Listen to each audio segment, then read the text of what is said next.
मैं रियाज मोहम्मद ARMS की SST की ऑनलाइन क्लासेस में आपका स्वागत करता हूं।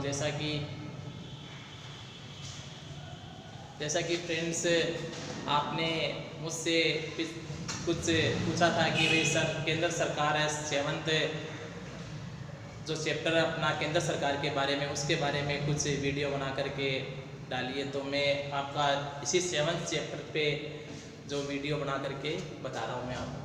आज का अपना टॉपिक है केंद्र सरकार।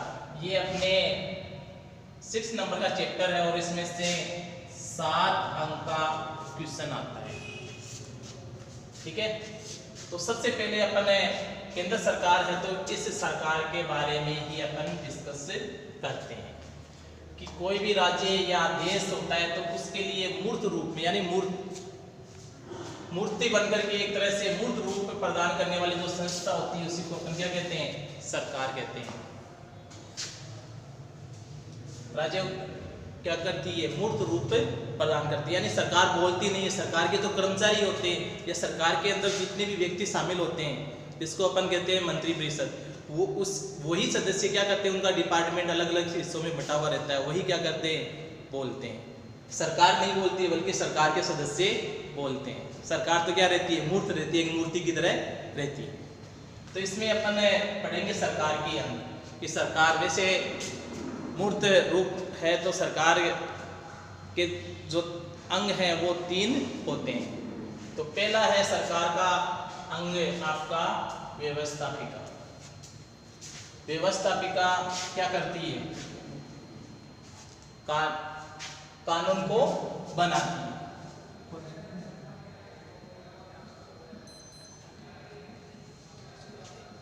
व्यवस्थापिका कानून को बनाती है।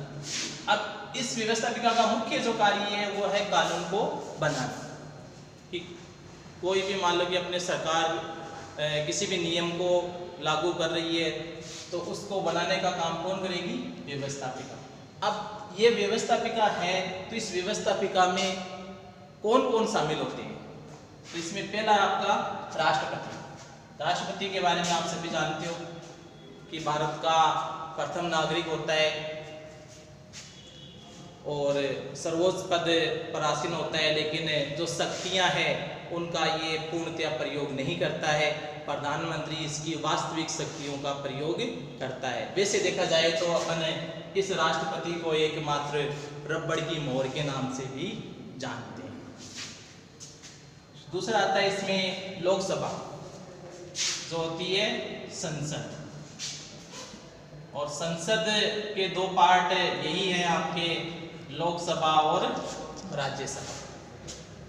संसद के दोनों पार्ट क्या हैं? लोकसभा और राज्यसभा। लोकसभा के बारे में आप जानते हो कि इसमें जो सदस्य होते हैं उनका चुनाव क्या करती है? जनता अपने उम्मीदवारों को क्या करती है? प्रत्यक्ष रूप से चुन करके यहाँ पे भेजती है। कहाँ पे? लोकसभा में। लोकसभा का जो उम्मीदवार होता है उसकी जो लोकसभा का जो कार्यकाल है वो है, वैसे देखा जाए तो 5 वर्ष का होता है, लेकिन इसका कार्यकाल क्या होता है? अनिश्चित काल के लिए होता है। ये कभी भी क्या हो सकती है? भंग हो सकती है। इसको अपन निम्न सदन के नाम से भी जानते हैं। ये क्या हो सकती है? भंग हो सकती है, इसलिए इसको क्या कहा जाता है? निम्न सदन के नाम से जाना जाता है। दूसरा आता है इसमें राज्यसभा। राज्यसभा के जो सदस्य होते हैं उनका चुनाव क्या किया जाता है? प्रत्यक्ष रूप से न करके जो उम्मीदवार हैं वही चुनते हैं इसको, और इसका जो कार्यकाल होता है वह 6 वर्ष का होता है। इसका जो अध्यक्ष होता है, सभापति, वो कौन होता है? उपराष्ट्रपति। इसका अध्यक्ष उपराष्ट्रपति। दूसरा इसका अंग होता है सरकार का कार्यपालिका। कार्यपालिका क्या करती है?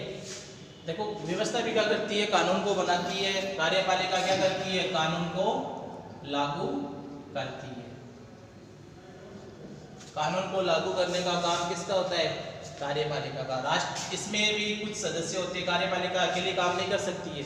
इसके लिए क्या होता है, कुछ सदस्य होता है। राष्ट्रपति के बारे में आपको मैंने बता दिया, उपराष्ट्रपति के बारे में बता दिया, प्रधानमंत्री।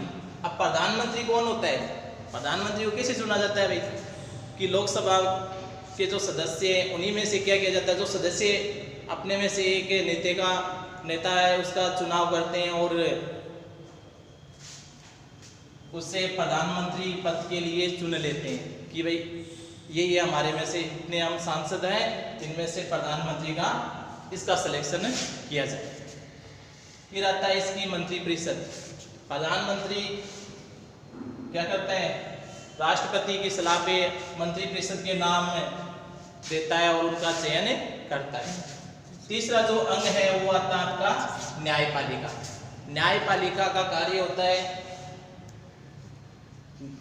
जो व्यवस्थापिका और कार्यपालिका दोनों से इसको क्या रखा गया है, अलग रखा गया है, ताकि ये निष्पक्ष रूप से न्याय कर सके,